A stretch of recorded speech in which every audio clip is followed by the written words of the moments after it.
Persperity Podcast. In the shadows we find our light. Through the struggles we will take flight. Healing hearts and mending minds. Together we'll leave the past behind. Welcome to Persperity Podcast, where hope is found. Voices rising up, breaking new ground. With every story shared, we grow and learn. In this journey of healing, it's our turn.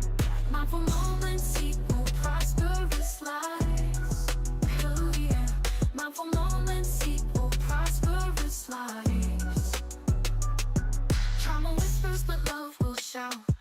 In this space of trust, there's no doubt.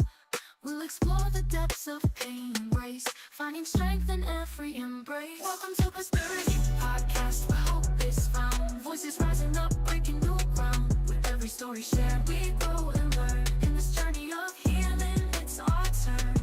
Mindful moments equal prosperous lives. Mindful moments equal prosperous lives. Take a breath and join the ride. Together we'll walk side by side with open hearts and open minds. In this podcast space, true peace we'll find. Welcome to Prosperity Podcast, where hope is found. Voices rising up, breaking new ground. With every story shared, we grow and learn. In this journey of healing, it's our turn. Mindful moments equal prosperous lives. Mindful moments equal prosperous lives. Persperity Podcast, a safe space for people healing from trauma. Persperity Podcast, a safe space for people healing from trauma.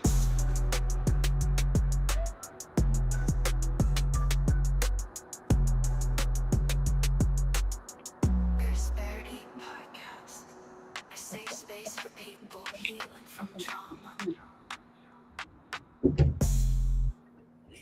Hello, everybody, and welcome back to Persperity Podcast. And if you're new and you're just now tuning in to the podcast, welcome to Persperity Podcast. Tonight, we have an amazing guest. I forgot to ask you, how do you pronounce your last name, Tamori? Kikwabha. We have Tamori Kikwabha, right? And he is about to unveil the archives tonight. So I need you all to show up and show out for her and encourage her in these comments, because God is going to use her tonight, and she may be a blessing to you or anybody else that you may share this episode to. So before we get into this, please, if you are not subscribed or like Persperity Podcast, go and subscribe right now to my YouTube, because my videos may bless you. All right. So we're going to do something a little different today, because God put this on my heart to do. So listen up. Dear you, I'm writing you now, not from a place of victory, but from a quiet room filled with the dust of old memories. For so long, you carried them, the whispers of battles fought in silence, the stories locked away in the forgotten corners of your mind. These aren't the grand tales you tell about a fire. They are the unseen struggles, the ones you rarely speak of. I know you understand what I mean. You too have carried your own archives, haven't you? The weight of what was and what could have been. Today, though it is different, today you're finally opening that door. You are stepping into the darkness of your past, and not to get lost in it, but to find the light you left behind. This is a journey into your own story, and a testament to the strength it takes to face it. It's about finding the echoes, and instead of letting them haunt you, releasing them into the world, not as a burden, but as a map for someone who has never felt their own unseen battles. So this episode is for you, Tamari, and for anyone else who needs to hear it. It's a message that no matter how deep you buried your story, the time will come when you have the courage to set it free. Walk into the unseen battle, releasing the echoes in my archives. Are you ready? Yes, ma'am. Hi. Okay. What is a battle you fought in silence that you're ready to speak about today?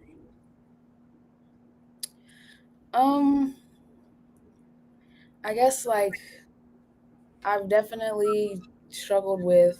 Bishop said it to us yesterday, and it kind of was like, oh my goodness, I didn't realize it could be something that other people have struggled with their whole lives. But rejection issues are something that I've struggled with, I guess, since I was a kid.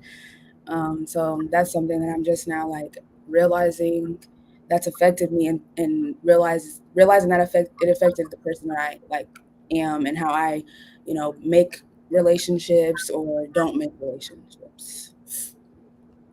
That's good. That's an amazing thing to actually identify. All right. Next question. Can you describe the unseen part of your journey, the emotions, the thoughts, and the struggles that no one else saw? Um, well, like I don't know, it's like weird because like even though like you like for me personally, I guess, when I'm dealing with the feeling of rejection or whatever, it kind of just makes me like mad. Like it doesn't even like. I mean, I'm sure like at the beginning it probably did hurt my feelings, but like when I think about it now, it kind of just like, or when it happens now, like I just get so frustrated and overwhelmed because usually it's like a feeling of being ignored now really that really bothers me and frustrates me. Like if I feel like I'm being ignored, it just like I cannot see past what someone else might be going through or what someone else might need in that moment. I'm only thinking of like myself. And so like something I'm realizing is like I need to just like really stop thinking about myself so much, because in thinking about myself so much, I'm only thinking about things that like I need to fix and things I need to like do better, rather than just being in a moment and listening to what God wants me to fix or what God wants me to work on. And I just like create more problems than are really there, if that makes sense. Like I like just being in my head so much. So I don't know, kind of some of the emotions I deal with that. So, in your head concept, because I get in my head as well. Um, what does that look like to be in your head? Um, it kind of just starts off as like me like thinking about like what I could have like if I like get upset with someone or a situation, it kind of just starts off with me thinking like what could I have done better to like not have that outcome, or what could I have like what did I do wrong, or what did I not do, or what did I say that like could have upset someone or could have hurt someone or rubbed someone the wrong way. So it kind of like it starts off like that, and then it just kind of like, and then obviously the devil like sprinkles things in, and so it kind of just like it spirals from there, and it just like it's just like a lot of negative talk, and so I have to like recently I've been telling myself to verbally out loud say the opposite of whatever the devil is telling me, because like I like like my subconscious clearly is going to pick up. I don't know. I just feel like my subconscious is going to pick up more of what I'm verbally saying out loud rather than what I'm just like telling myself in my head over and over and over and over and over again. That's good. I tend like, um, for me, when I get in my head, I tend to go on autopilot on the outside.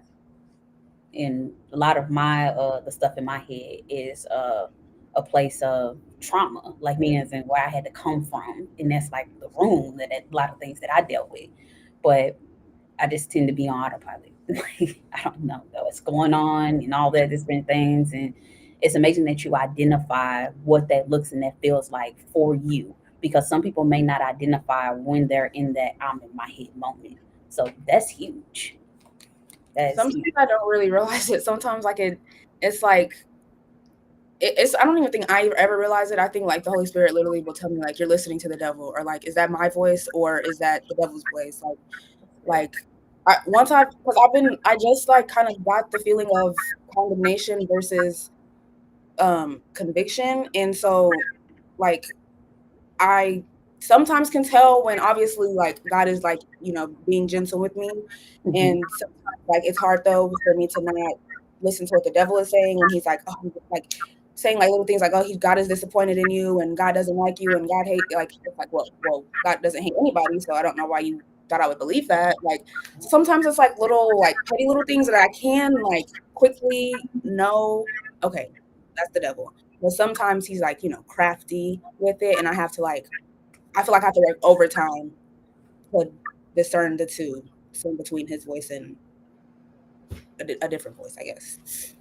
So has there been a time where you felt like it was so much in your mind, like it was so much in your head that you just knew you had to go into full prayer mode and ask God to help you hear him clearly.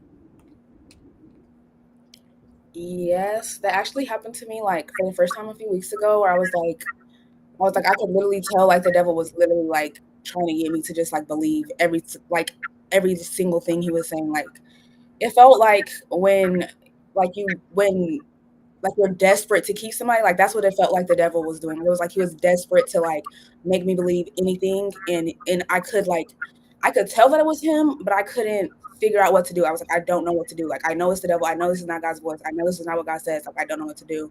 And so I kind of just like went in my room, got on my knees, prayed, and God kind of just told me like, I don't know. I was just having like anxiety about I don't know what, but he kind of told me to just like relax, like, you know, I don't know. It's weird when it's not weird, but it's just like when God tells you to like relax, it's like okay, like Yeah, okay, I can relax. Like yeah, so it was yeah. like told me to relax, and I relaxed, and then I went downstairs, I spent some time with my family, and everything was literally fine.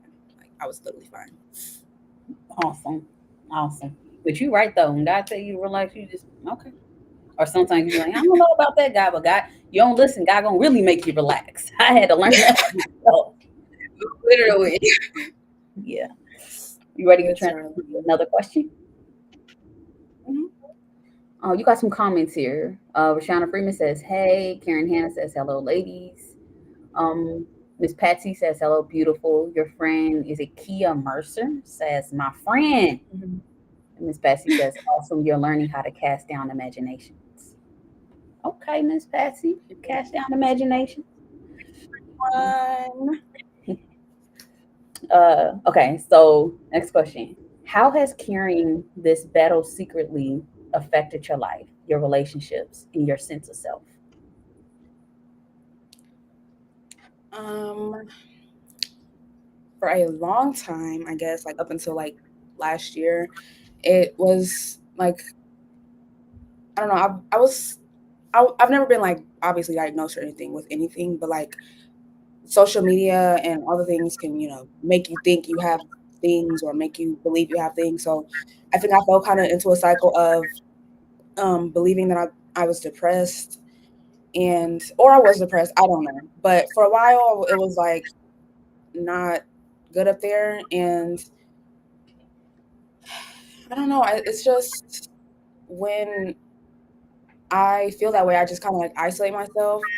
And so I feel like I did that on my own. Like I don't think that that was God isolating me, but then I think at a certain point it kind of turned into that, like God not letting me be around the people I thought that I should be around. And like recently, I have seen exactly why He has kept me from the people He has kept me from, and the relationships that I thought that I wanted. He has literally shown me like every single reason why like those relationships would not have bear any fruit. Like it just would like they're just it's not for me.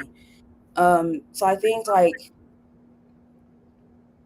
I don't know. It's just like that's weird, hard to answer because like now I'm very grateful to have been like by myself for as long as I have been, but at the same time like it hasn't always been like that. Like it wasn't like it put me in a negative space for a long time. Like I thought like there was something wrong with me and like all these other negative things, which you know, I guess you can always feel like that when when you're not confiding in people or when you're not telling people like what's going on personally. So like I definitely blocked myself off from community a lot, but now God is showing me like, okay, like that's no more, like no more of that. Like you need, you know, people. You don't need to be by yourself. It doesn't have to be a certain group of people, but you do need people.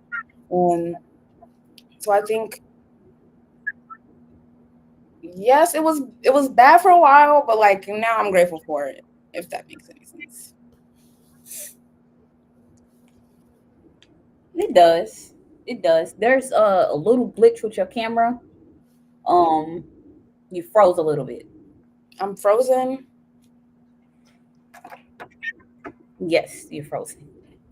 Okay, you're good now. You're good. Okay. I was gonna say I could try to change my Wi-Fi. No, you're fine. I just gotta point out the fact you It just blew my mind how much you look like your mama, Michelle McLean. Michelle McLean, just like her. I was on the phone with her like yesterday, and she was like, "Oh my goodness, we look just alike." Like, girl. She ain't lying though. Like she speaks about herself, like nobody else. Just her, literally. And so transition to another question. Was there a specific moment when you first realized you were fighting an unseen battle?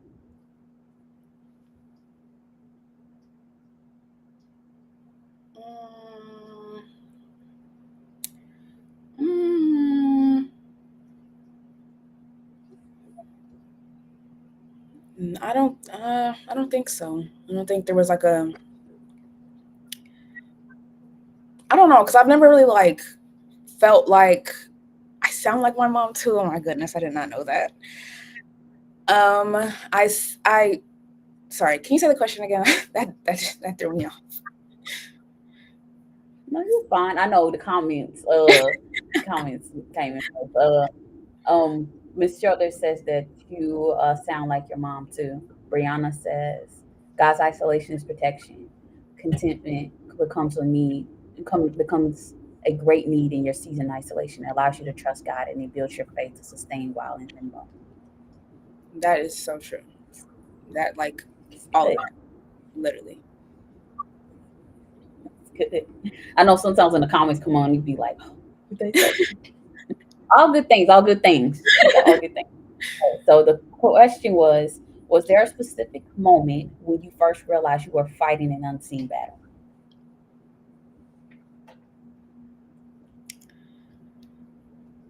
Uh, I don't think so. Cause I don't know. I think I just am like really coming to terms with the fact that I've like actually gone through things that weren't like normal, and so I don't think I had like a. It's been like kind of gradual, like really more than just one moment that I realized like, oh my goodness, like what am I doing? That's good. I like that though, because the realization of knowing that things were not normal, because a lot of people go through a lot of traumatic things and they have no idea their whole entire lives that it was actually trauma. And it shows up in the way we speak, the way we act, the way we communicate, and so on and so on. So to identify that yourself is very important and very maturity. So shout out to you. Thank you. Next question. What was the biggest lie you told yourself to keep the struggle hidden? I don't know. I've like somehow I turned into like a like I gotta thug it out. Like I don't need to talk about it kind of person. And so really just like that mindset kind of like stopped me from talking to people and like stopped me from asking for help and acknowledging that I'm um going through things or that I could be going through something. Like it just that kind of mindset. I don't know. It was very prideful. I just realized that I was prideful like 2 months ago, and it threw me off. Like I was like, oh, I didn't realize like I was like having issues with that. Like, but yeah, like really pride. Like I I know why God told us not to be prideful because that was gonna ruin me. Wow. Wow. Coming from the mouth of Tamori. You said that like, wow, a lot of people, it's hard for them to admit that they operate in any sense of pride. Or even just to talk about it, or even for it to be called out. Because again, like you said, gotta tell you why that you shouldn't operate in pride. And I've dealt with that a lot, a lot. You know, trauma can make you feel like you don't need nobody's help for nothing. Mhm. You know, so that's a different type of isolation when you have to battle between I need help, but I cannot ask for help because if the help comes with answering questions that I'm not ready to answer, because they don't want to know stuff, and it's just like I don't. Can you just help me without asking me? You know, because sometimes those questions hit different when you're not ready. Yes, yeah. So transition to another question. How do you define strength, and how has this battle challenged or redefined the definition of Tamari?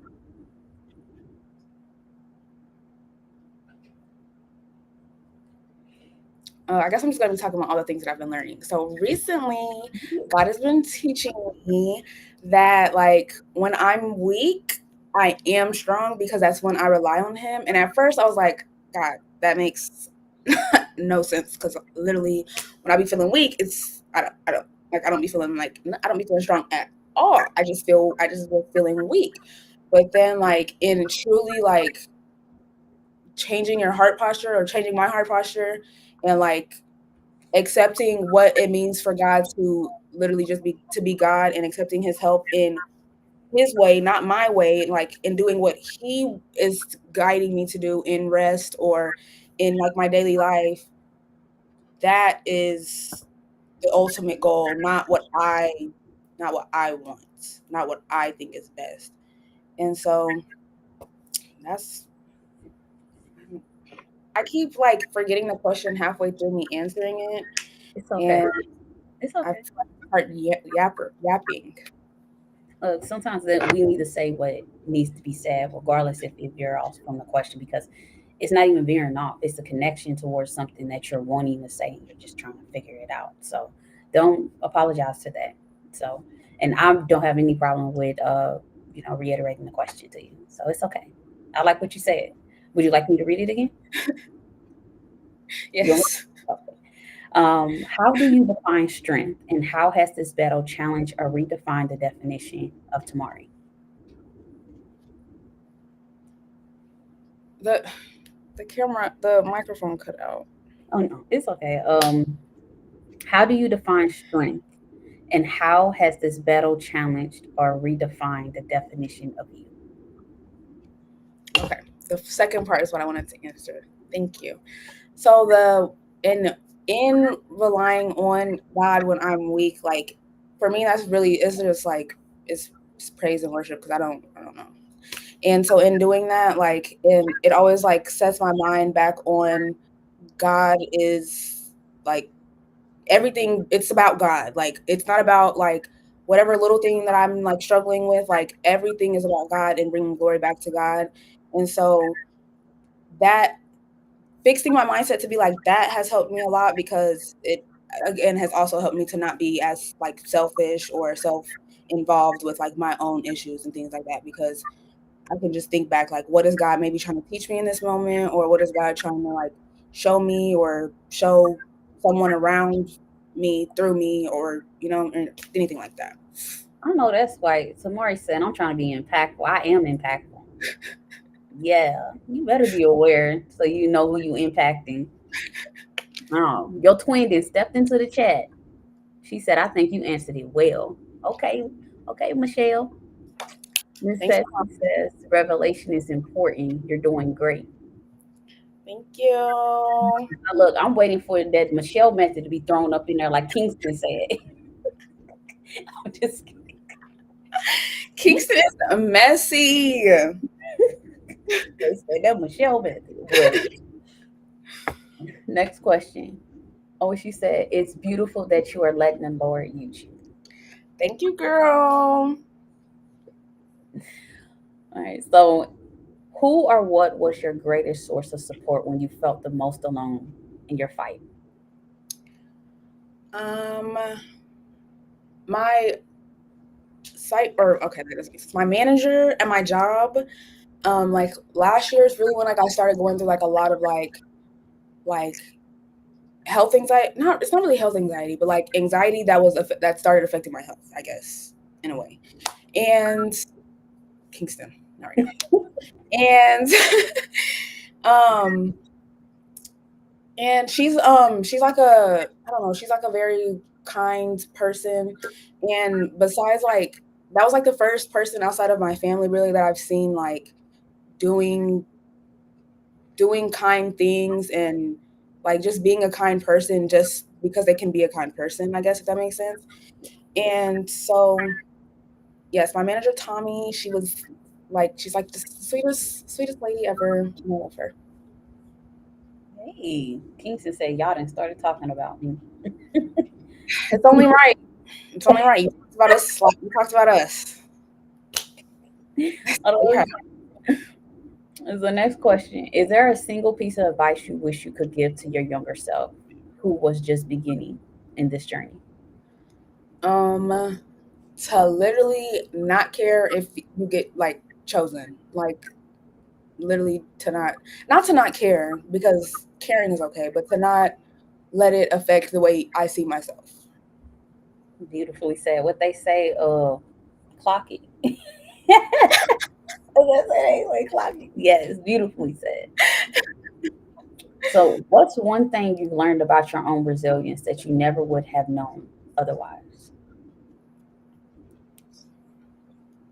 That I can be a kind person after going through things, because I know that's not something that everyone can do. Like going through things can make, people very bitter and just not want to treat other people kindly. But like, I don't know, the things that I've gone through have made me want to show more love rather than not show love. Like it's done the opposite of what it does for some people, basically. Mhm. Beautifully said. We're gonna go over to a question from your brother. Kingston says, "How has your past hurt or pain affected you now?" How does it? I mean, yeah, it's literally made me the person that I am. Like, I don't want to say in a bad way, just in a way that God has definitely had to show up and show me him, like show me that he loves me, because the things that I've gone through have been like, I don't know, they've just been like things that will make you think that you're not loved, I guess. And I literally am, literally by God. Mhm. God, God always top, but your mom, your dad, brother Kingston, me, come on now, so on, all these people that are viewing, you are loved. You are. Mm. Love so much that God saw fit to have you on this day be a guest. You are impacting lives. Come on now. So, next question. If you could give a name to your unseen battles, what would it be? We're talking full blown picture film, Tamori's life story. I don't know. That's something that I know I would definitely ask ChatGPT to help me come up with. Um,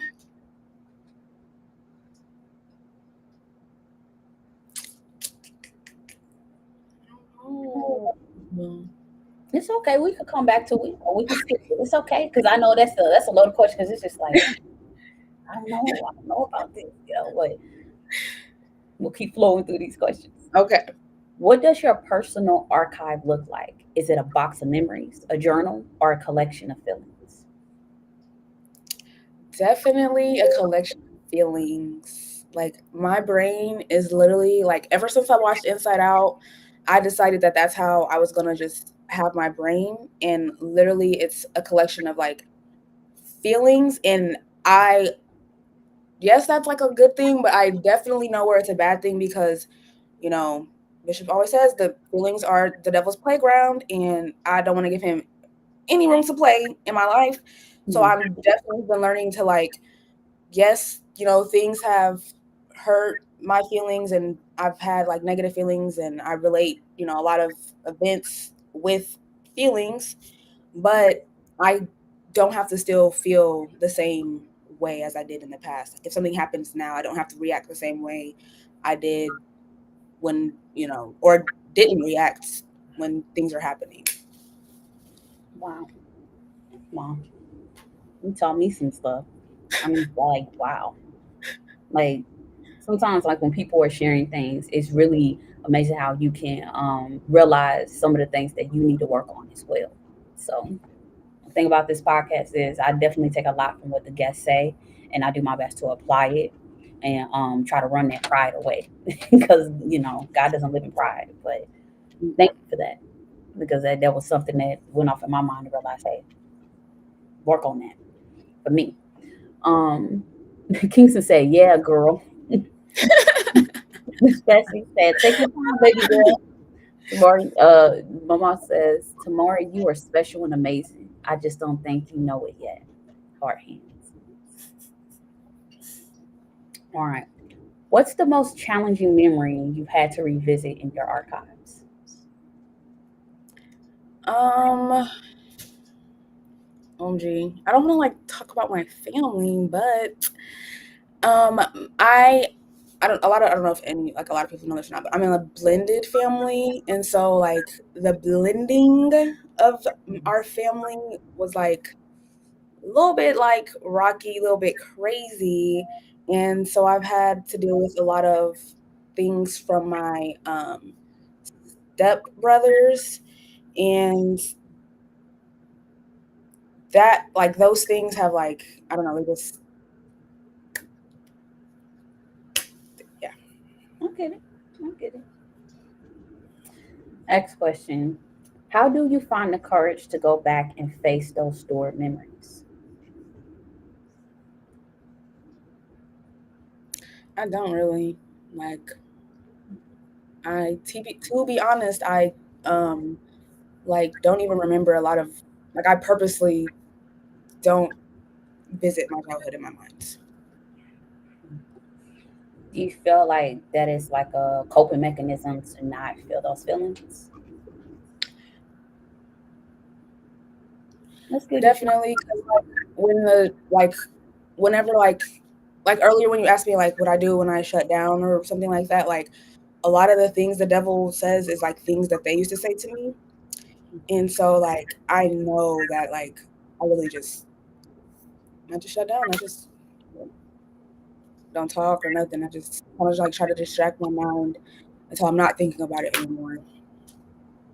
Actually, I think you being able to be on this podcast and be brave enough to talk about these things is you being able to step out on faith and trust God to know that despite whatever you've gone through, He's going to use you. And He's using you right now. This is just the beginning. We're going to see more of tomorrow. I just know it. So, next question. Is there an echo or a repeating theme that you've noticed in your archives?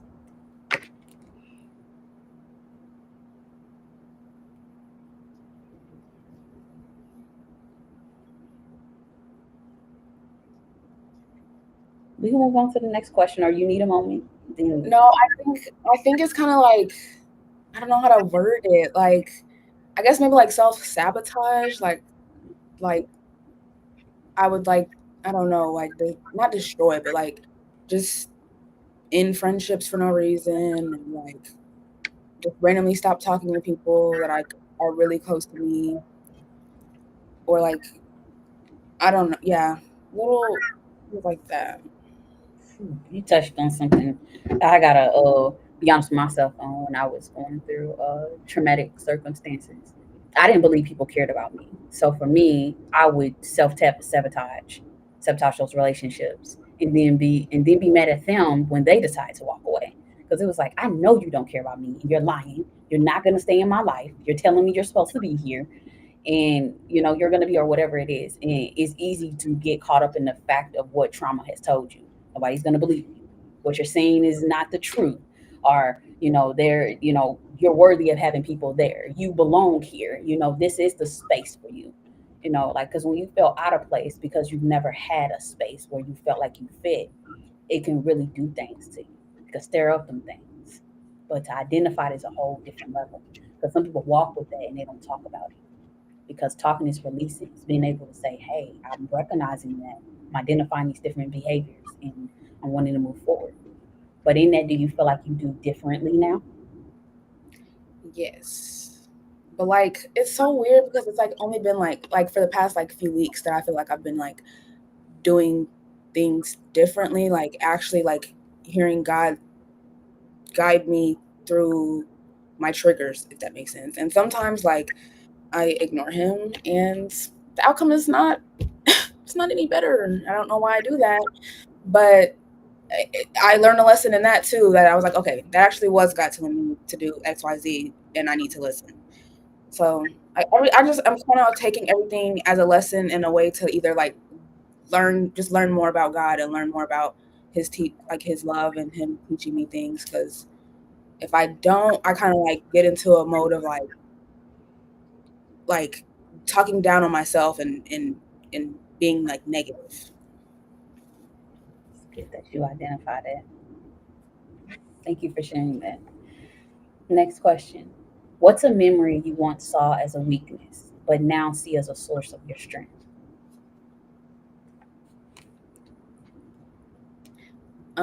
Like literally right now, not I guess like the same thing like I was saying earlier, like not being chosen. Like it used to like bother me when people would, which sometimes I still get upset when people like choose other people over me or ignore me or things like that. But like it's I don't know, it's making me, it makes me just spend more time with myself or God. So I can't see a negative to it anymore. Okay, beautifully said. How has revisiting your past changed your perspective on your present?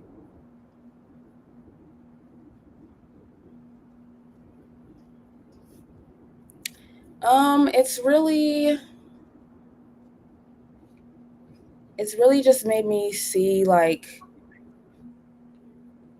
why right now, like I'm seeing a lot of things just like in my family. So I guess it's really making me see like why listening to your parents and honoring your parents and the things the Bible tells you to do about by your parents, why those are important. Because like when you're a kid and your parents are telling you to do like, I don't know, like just chores or whatever, it's like I don't want to do that right now. Like I want to go play or I want to go do XYZ. But like now, like I can see where my mom like being strict on me has helped me be strict on myself, but not like in a way that I'm pouring myself into people that aren't like loving me back or anything like that. Like I don't know if that makes sense. Yeah, it's like you're disciplined. You're Yeah. disciplined. Yeah. Yeah. So, what's a positive memory or joyful moment that was hidden away in your archives that you've discovered?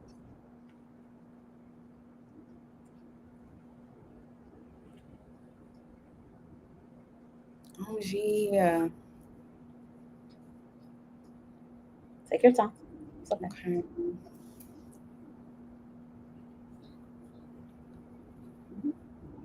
Okay. I guess like it's not like one memory, just like this like a perspective being unlocked kind of just made me realize like my sister, like she's also my stepsister, but like I've never really seen her that way. But like my sister is literally my sister. Like my mom was saying this earlier to me, and it's like literally she's my sister. Like I don't know, like looking back on all our memories, like she's never treated me like weird or she's never like not treated me like her sister. And if she did, it was her being a teenager more than her, not treating me like her sister. And yeah, I just look back on things that like me, her, and Kingston used to do, and it's like, oh my gosh, we used to be close, like all three of us, and do things together. Mhm. Well, I hope little sis is watching. She's little. She's a little sister, big sister. Little sister. I'm the oldest. Oh, you're oldest of all of everybody. Mm-hmm. Wow. You came to a blended family and you was like the one I gotta hold it down for everybody else. Yes. Wow. Yes. Yep. Um, would you like to elaborate on that experience as having a being a blended family and how that has impacted you? Okay, so I'm the only sibling that's not like blood related to all of them. And so I kind of like say like I have middle child syndrome, but I'm the oldest. So like that's kind of what like my experience in a blended family is. It's like I'm like I don't want to, cause I'm not forgotten about. Like my mom never like she definitely always showed up, showed out. But my brain, my perspective as a child did not let me see that. And so like there was like a lot of like, I don't know, I definitely had like resentment towards them when I first, met my step siblings. Like when we were young, like 4, 5, 6. No, I was 4, they were 3, 2, and then my little sister was literally a baby. She was 9 months. And it was like, I don't know, we were all competing for attention, so there was like jealousy issues and things like that. But I mean, I don't want to say I regret it or like wish I wasn't in the blended family. I like love my siblings, and I, would love to be as close as, non-blended siblings are. But we all got some things to work on for sure. And Beautifully said. Because at church, like I feel like that's definitely what Bishop talks about, the blended family concept. But I feel like touching on that experience of being in a blended family from the child's perspective hits different because there's different things that you all go yeah, through. so It was like when you're coming into that, like you said, you're just like, okay, well, it's just been my mom and I. And then you're coming into it and it's all these other, and they're young. So she got love on them too. And you're just like, okay, that's my mama. So it definitely hit different. It yes, does. it definitely Your did. perspective, like, hit on. Because I've heard that from different people as well. But Some bishops talking, I'm like, oh my goodness, I wish I had like a child's perspective of this, or like the kid's perspective, because like I haven't been the adult in the situations he talks about. So I'm like, oh my goodness, I wish I could ask him a question. Like sometimes I literally wish I could like just raise my hand, like, Bishop, what about questions and answers. yes, Just put a mic up there and we taking 3, 4, 5 questions. Me first, right? for real. Yes. Wow. Thank you for sharing that. Okay, so next question. What's the difference between being haunted by your past and simply acknowledging it?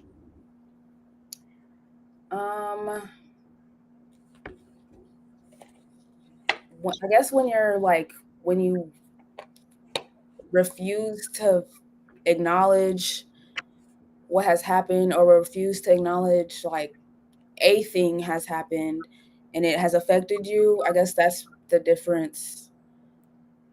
Because if you're acknowledging it, then it's like your past can't haunt you because you're facing it. Like it's not haunting you, you're facing it. It's I don't know if that makes sense. It does. It's good. It's good. Susanna Freeman says, in retrospect, what advice would you give another young person coming into a new blended family? It's not your job to make anybody like or love you. Like yes, you can do things like, I don't know, like yes, you can do things to show someone you love them, or show someone you're including them in this, but not at the expense of yourself, or at the expense of the person you want to become or plan to become, or anything like that. Like it you have to still be yourself, and don't like whatever. Yes, it's important, like family is important, and it's important to try for your family, but yeah, not at the expense of yourself. Beautifully said. Thank you. Thank you for sharing that. Next question. Have you found any forgotten truths or insights about yourself by digging into the past? Yeah, I don't know, like I'm awkward, and at first that used to be like a bad thing to me, like being awkward, because I don't know, I just would get embarrassed about every single little thing, and like I stumble over my words a lot sometimes, and just little like things like that are literally just human, and I kind of like just shut them down, which also made me not talk to people a lot. But like now that I'm like kind of leaning into my awkwardness, not really like trying to mask it or anything like that, I can just be myself. and it's okay. Like, the world does not stop because I stumble over my words or because I mispronounced something or because I was a little awkward. The world kept going. Right. Oh, mom and dad stepped into the chat. They say good answer, both of them. And wonderful advice from Rashana Freeman. Thank you. And the right people that are coming into your life will not see you as awkward. They'll see you as just a person that is just bubbly and fun and exciting. And sometimes we need some awkwardness because it's unique. It's different. You know, you don't want everybody to be the same. So embrace that because your people are coming, your tribe is coming. You just going before you know it, you're gonna be in that space. You're gonna be like, okay, I know I'm awkward, but at the same time, we're all awkward. So we're moving, we're all flowing into that. So I yeah, because I can be awkward too. One day I could do something, I'd be like, and I would play it later in my head while Yeah. I'm doing it. And I'm like, man, I shouldn't have done that. But I'm learning now that if I feel that, I might text somebody, be like, you know what, I'm so sorry. I did something completely weird and awkward. And they'd be like, no, you're fine. Thank you for that. Literally, So yes. I get you on that because I said I had the same thing. Well, next question. What is a specific feeling or experience that you've archived that you are finally ready to process and release? Specific feeling.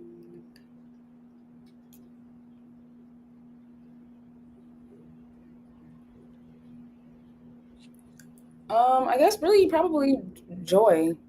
Like, I don't know. I guess like I, I don't know. I think joy. I think I've struggled to feel like just I don't want to say I struggled with, but like I felt like it was embarrassing the things that I get like happy over, excited about. So now I'm kind of just like what I'm happy about, I'm happy about. And if you don't like it, you don't like it. I know that's right. We're gonna reiterate the Michelle method because that's how your mama walk. That's how she walking in. You're all right, cool. Move on. That's honestly though, like honestly, like if I've learned anything from my mom, it's literally to not I don't want to say not care what people think because opinion like people's sometimes, people's opinions can be helpful, but not taking every little thing people say to heart. It's good. Your dad says embrace your awkwardness. It's what makes you who you are. Mhm. So we got them both on here per se. How has your mom impacted your life? And what is Um, something that you would like to share to your mom? I don't even know if she knows this, but like she's like my biggest role model, obviously. So mommy. Um, hmm, You just like that lady is my world. I don't so much in my head. She's my world. Yeah, I feel you. um, yeah, I'm just grateful to have a mom that like has cared about me as much as she has, and like she told me like a few weeks ago that she's a person that like when like someone does something to her and she's choosing to turn the other cheek and she knows vengeance is the Lord's. She's like, but God, I want to see it. Like I want to see. And so like I kind of just realized like that's also how I am. And but like she's also I don't want to say she's like God, but she like the way she defends me, it's I don't be seeing it. And so that like hindsight, I'm very glad she didn't let me see it because when someone doesn't like my mom or if she doesn't like someone, it's I don't have nothing to say to you. I don't have we don't have anything to say to each other. If you don't like my mommy, we don't have anything to say to each other. And so like I'm grateful that she did, but like a while ago, like it used to make me mad. Like mom, like so and so did this to me. So and so did this to me. Why are you not saying anything? Why are you not saying anything? But she literally always, always, always, always has my back, and I'm very, very, very grateful for that. Wow. All right. Shout out to Michelle McLean. We're gonna switch over to Dad. How has Sean McLean impacted your life, and what are some things you want to say to him? My dad, oh my gosh. Um, he, I don't know, he's such a like, I don't want to say he's so cool, but like he really is like, he's so cool to me. And he like, sometimes I just want to like be his friend. I'm like, oh my gosh, I wish I could just go hang out with my dad, which I can, but like it's not the same when you're not your dad's son, you know, like boys hang out differently. Like they just hang out differently. Like sometimes I just want him to like treat me like I'm one of his like sons, but then it's like I'm sensitive, so I can't really hang like his sons can hang because I'm kind of sensitive. But he has definitely like helped me like I don't know. I don't know if I would like men at all in general if he wasn't in my life. Like he he's like he doesn't even get like mad. Like he literally doesn't even get mad. Like I have no idea what it looks like for a man to really like get mad. Like he literally does not get mad. And like if he's like mad at you, oh, you don't want that. Like you don't want that. Like it's that feeling of like when you disappoint like you know when you disappoint your parents. Like, I don't know. I like my mom, yes, she has like a standard for me, but like my dad's standard, like he doesn't say much, but he says a lot. And so like I don't want to disappoint either of them, but like I really don't want to disappoint him at all. Like, Oh, wow. Shout out to the parents. Wow. And it truly shows who they are because who you are, the way you're articulating yourself, the way you're being able to just to share everything you're sharing. And then you are so gorgeous, literally. Like, come on now, you are a thank beautiful you. smile. Come on now, that is like completely that's God, but also God, Michelle, Michelle shining in Michelle McLean. You are completely just beautiful and wonderfully made, and it is shown of what they poured into you. Wow. Let me go into some of this question. Miss Cheryl Davis says, believe it or not, at my seasoned age, I still feel awkward at times. Sometimes we're just too hard on ourselves. God says we're fearfully, awkwardly, and wonderfully made. I believe he gets a kick out of it.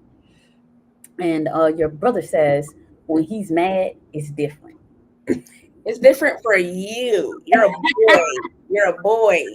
It's different. It's not it when he's mad at me, it's very like cool, calm, and collected. When he's mad at Kingston, it's still cool, calm, and collected. I don't know why he's acting like it's not cool, calm, and collected. Like, I mean, in Kingston, brother Kingston, you totally different. Sometimes you be like, I'm the parent. I'm just guessing. Maybe like I'm the parent, but then again, Kingston's very wise beyond his years. Um, mm-hmm. your dad sent a kissy face emoji. Or Shauna Freeman says, love how you talk about your parents. Miss Patsy says, beautiful inside and out. Thank Karen you. Hannah says, such a great family. She is beautiful. Thank you. Inez, come on now, let's hype her up in these comments. That's off to Michelle and Sean McLean. Yes. All right, so I got a few more questions. And, oh, well, your mom says thank you. A few more questions to wrap it up. But what does releasing the echoes mean to you on a personal level? Um,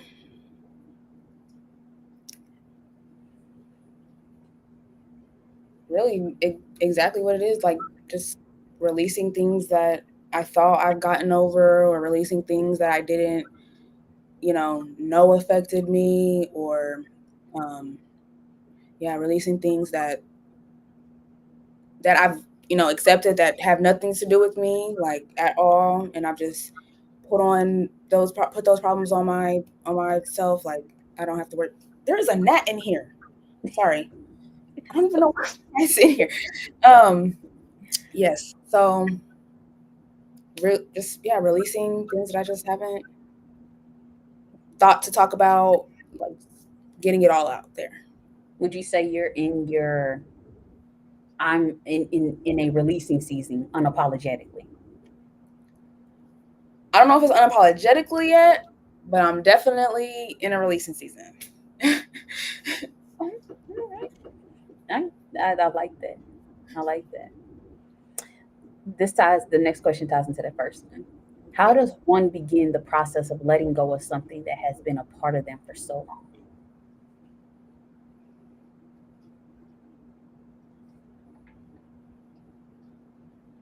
Take your time. It's okay. I journal.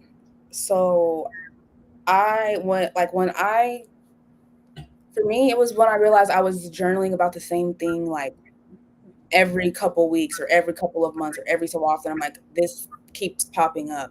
So for me, it was journaling that helped me realize that I'm like holding things back that need to be released. But I'm not. I don't want to say like a one answer because I don't know what the answer is, the correct answer. But that's what helped me start to acknowledge like, oh, like I am struggling with this. And there's no correct answer at all because our journeys are our journeys, and our revelation to the journey is our revelation. So, what you said, it resonates with the right people. So, it's no perfect way. So, beautifully said. You know, what does it feel like to release a difficult memory or a painful emotion? Is it a quiet feeling or a powerful one?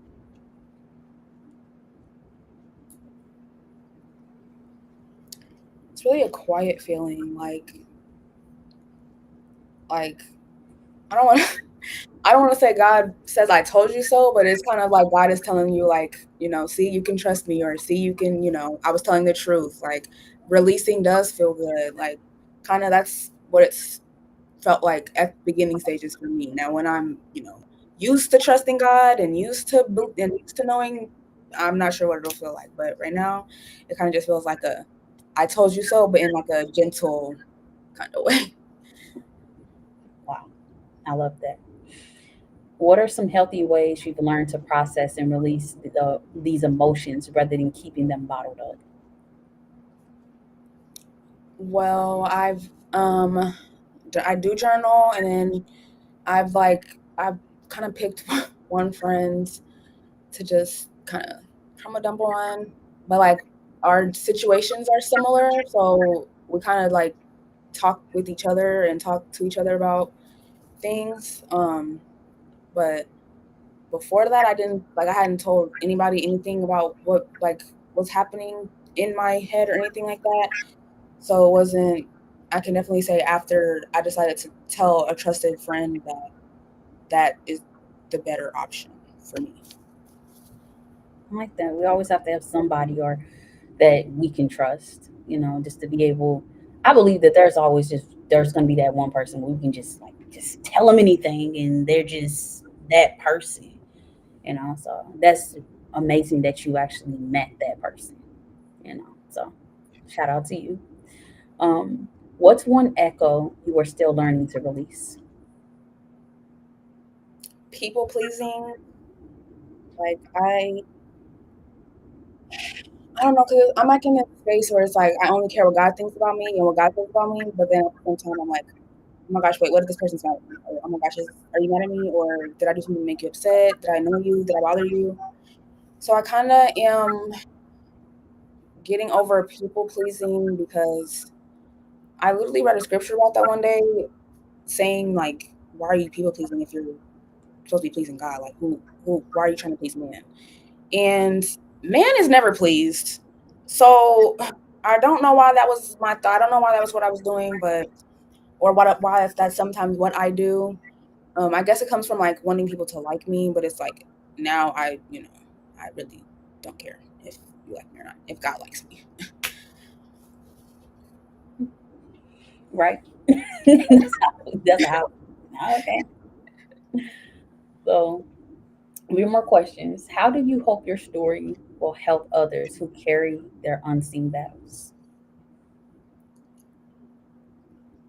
really just like knowing that you're not the only Christian person going through the things that you're going through, like that helps. Like when Bishop talks about the things that he's gone through, I'm like, oh yeah, you literally started off where I've been. Like you have been exactly in my shoes before, and it doesn't always look like this. And it kind of like when Bishop talks, it kind of reminds me of like a story in the Bible. Like you went through some things. Like he be talking about like those other people, they didn't like when they go through stuff, and he's like, it makes him feel like he didn't go through nothing. No, you've been through some things, and it just I don't know, it just makes me like think way more about what other people could be going through as well. Mindful. That's mindfulness. Just like it's hard sometimes when you go through your own stuff and then have to be mindful of other people's, because even you I have to go through my stuff and then be mindful that that person has stuff too. That's a balance. It really is. It really is. And no one teaches that. No one teaches you the thoughts and emotions and the feelings that go with having to trust after you've gone through things, a situation, circumstance, whatever it may be. And then you're having to operate a certain type of way where you're including that person and not realizing that they're human too. You cannot just be like, oh, this is my stuff and all this stuff. We have to balance that where we're hearing them too.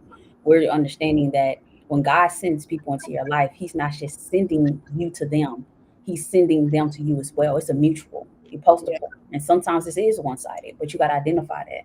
Some relationships are not transactional, just transactional. They're pour. They're meaningful, deep connections. So I like that you shared that. So, what is a piece of art, a song, or a poem that has helped you on your journey of release? There's so many songs. I have a playlist. Like it's long. Actually, my phone's right here. I'm gonna look at the songs. Look at the song. I'm gonna look. Send me this playlist. It might be something I might be turned to. I will. Okay, so Psalms 23 by People in Songs. It's like that song like got me through a lot. Like I would just be at work. Like I like songs that are literally scriptures, because then I'm like reciting scripture and learning scripture, and like so it's like basically saying like hallelujah, I am not alone. And it's like the first part is like the Lord is my shepherd, and then so it's just basically like it's very comforting, I guess. It was very comforting because it's like telling me exactly who God is in that place and time for me. So that's one of the songs. And then another song that helped me is To Know You by Dunson Oyakan. And it's the song that's like singing about like it's like the only like one passion, one desire is just to know you more and more. And so like that helps me keep my mind again off me and on God. But then the Psalms 23 helps me really keep my mind on God too, and like take my mind off of like any anxiety that I might have been feeling. Yeah. Your dad said he loved that song too. Great minds think alike. Like what was it? Like daughter, like father. Like daughter. Wow, I'm gonna check out those songs, but definitely send me that playlist though. One of my favorite songs, and I'm gonna send it to you. It's called Isaiah 54. It's talking about just it's talking about the scripture, and it's a beautiful song. It really is beautiful. It's beautiful. I'm gonna send it to you. So next question. What does freedom look like to you now that you are in the process of releasing those echoes? This is gonna sound like I don't know if it sounds weird or not, but like being okay with being obedient to God. Like I don't know, the devil has made me feel like if I'm being obedient to God, like I'm just like I don't know, like being a weirdo or something. I don't know. He's so the devil's so weird. The devil's so lame. Like he's so lame. Like he just whispers the most random stuff, and it's like, what are you talking about? So Let's say the devil is a liar. Yeah. Sometimes I just have to randomly say that because it's like you are just talking. You're just talking and yammering away in my ear. Just talking and yammering away in my ear. But yeah, I don't know. It's okay, but that's not weird at all. That's not weird at all. So, next question. How do you plan to carry the lessons from your unseen battle forward without the burden of the past?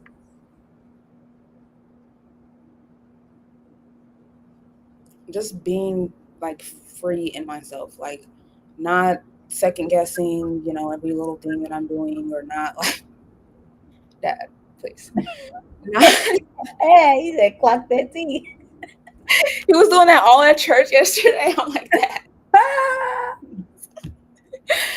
Um, but yeah, not being like not just being free in myself, like not. Oh my gosh, me and my mom like are literally the same person sometimes. She was talking about this earlier, just like being yourself, like not by any other person's standards, by your own standards and by God's standards, basically. Well, I love that. Y'all mother-daughter bond is something that is amazing. I when I talk to your mom and I'll be like, "How Tamori doing?" Or you were just talking about her face lights up. Just hands down. That's my baby. That is my baby. That is my mini me. Yes. You don't I'm have to her. cheerlead. That was it. So last question I have. What's the one message of hope you would leave with our listeners who are ready to start their own journey of releasing the echoes? No matter what the devil says, he's literally lying, and God loves you. Like literally, like sometimes I still, struggle because it's like, God, you love everybody, but like you individually, like your personality, like like my awkwardness, like he literally made me awkward. Like he literally made me awkward. So like that's something that I would just, I don't know, drill into everybody's head. Like God loves you as you are, like you personally, the way you are. He literally loves you, like everything. Well, not everything. Some things he wants us to, he wants us to cut out. But like he literally loves your personality. Beautifully said. Is there anything during this podcast episode that I did not ask a question of that you would like to share with the audience? Or if you have a question for me or whatever. I don't know. I don't think so. I kept like remembering stuff after I would answer a question, and then my brain would go to the previous question instead of answering the question that I was on. But I can't remember any of the things that I was thinking about either right now. It's okay. Okay, Rise. Okay. Jahid said instead of awkward, we usually mean unique. If we compare the definitions, what we call awkward is really just being unique, which is my opinion is a more uplifting word and empower us more. Smiley face. Come through. That is true. Because when you really do think about it, it's like, it's because like, what's the bad thing about being awkward? Like, I don't know. Like, I don't know why I was so like up in arms about it, but it's like if you're out, like it's okay. Like, there's nothing wrong with it. But yes, like unique. Yeah. I guess I just felt like unique was too positive of a word to be used with me. So With you, you said you said a positive word. Do you think everything that comes with you is negative? Because it's not. no, I used to, but like now, like I know I'm a great person. You are. You gotta hype yourself up. You remember? Do you have you ever watched Insecure with Issa Rae in it? Oh, I really want to though. You gotta watch it. It is so amazing. She gets in the mirror and she just gets real like it just be awkward. She's in that mirror, but as Issa, I love that show. I dislike that they, had their finale or whatever, but watch that show because that show is beautiful. And it's basically her personality for real. Like she's just a naturally unique person that embraces who she is. Because tomorrow people see you more than you realize. They just don't say anything. But I'm realizing that in this world, we need to speak up and say more to one another. I was telling my mom this today. I said, when you all see younger people or younger people see the older people, it's okay to go up to them and so they could feel and know that they're seen. And pointing out the things that spiritually God has shown you in a positive aspect, just to be able to let them know, like, oh wow, okay, God, you okay, I see you and I hear you. So that is something that is big and is needed to change and be implemented.